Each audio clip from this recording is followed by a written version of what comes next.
अच्छा, ये तो ठाकुर जी की चतुराई है। रामायण जी में वर्णन आता है कि भगवान श्री राम जब वन में थे,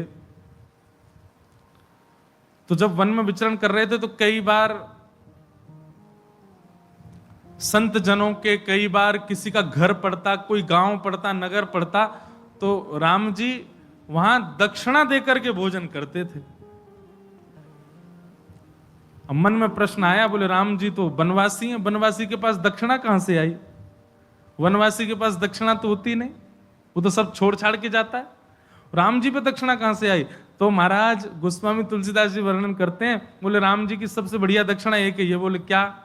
बोले जिससे अन्न लेना होता है, जिसके यहां से कुछ मांग करके पाना होता है। वैसे तो सीता मैया रोज बनाती, लक्ष्मण जी लेकर के आते सामग्री, पर कभी संत जनों के किसी के यहां से कुछ लेने की इच्छा हो।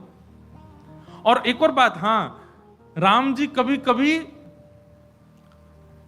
वहां संतों को फलाहार कराते हैं, फल तोड़ तोड़ करके, अमनिया करके संतों को प्रसाद पवाते हैं और फिर दक्षिणा देते हैं। फिर प्रश्न उठा, बोले राम जी के पास दक्षिणा कहां से आई वन में? तो गोस्वामी जी कहते हैं, बोले उनकी एक ही दक्षिणा है। बोले क्या? वो सामने वाले को देख के मंद मुस्कुरा जाते हैं। तो सामने वाला उसी से, हाँ बस बस है गो भैया, राम जी सुनो हम कल भी आएंगे, ऐसे ही मुस्कुरा जाइए। ठाकुर जी बड़े चतुर है महाराज, नेक में काम निपटवाए दें अपनों। ठाकुर जी की जो कलाएं हैं जिन पे हम चर्चा करेंगे, वैसे तो देखो एक बात बताएं, एक मन में भाव आता है कि लोग बाग इस बात के विवाद में रहते हैं, भगवान श्री कृष्ण में 16 कलाएं हैं, उनमें इतनी कलाएं हैं उतनी। हमसे अगर पूछो, वो भगवान हैं, उनमें 16, 24, 18, 19, 20, 21 कलाएं नहीं होती। संसार में जितनी कला है सब ठाकुर जी में, वो परिपूर्ण है।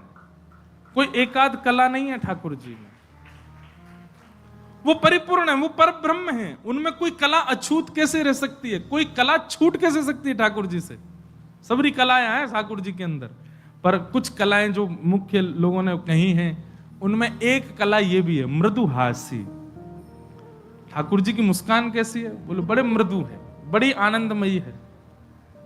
कोई काम नहीं बनना हो, कई बार प्रसंग आएगा आगे बाल लीलाओं में कि ग्वाल बाल कभी कभी बगीचान में चोरी करवे जाते, तो कई बार बगीचा वारिन को पता चल गई कि ये नंद जी के लाला और ये सबरे ग्वाल बाल चोरी करवे आमे, तो माने अपने बगीचा में ऐसे कांटे लगा दिए चारों तरफ कि कोई भीतर नहीं आ सके।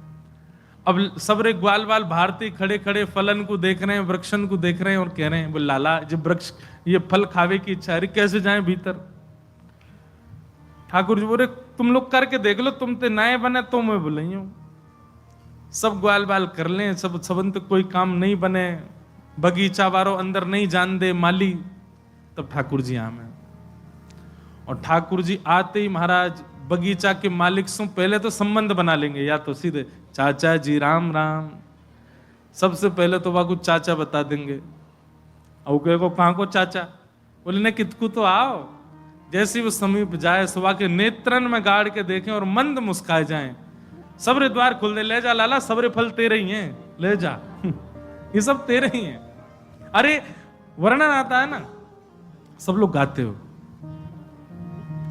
करार विंदेन पदार विंदम मुखार विंदे विनवेशयन्तम वटस्य पत्रस्य पुटे शयानम बालम मुकुंदम मनसा स्मरामि। श्री कृष्ण गोविंद हरे मुरारे, हे नाथ नारायण वासुदेव। जिह्वे पिबस्वामृत में तदेव, गोविंद नामो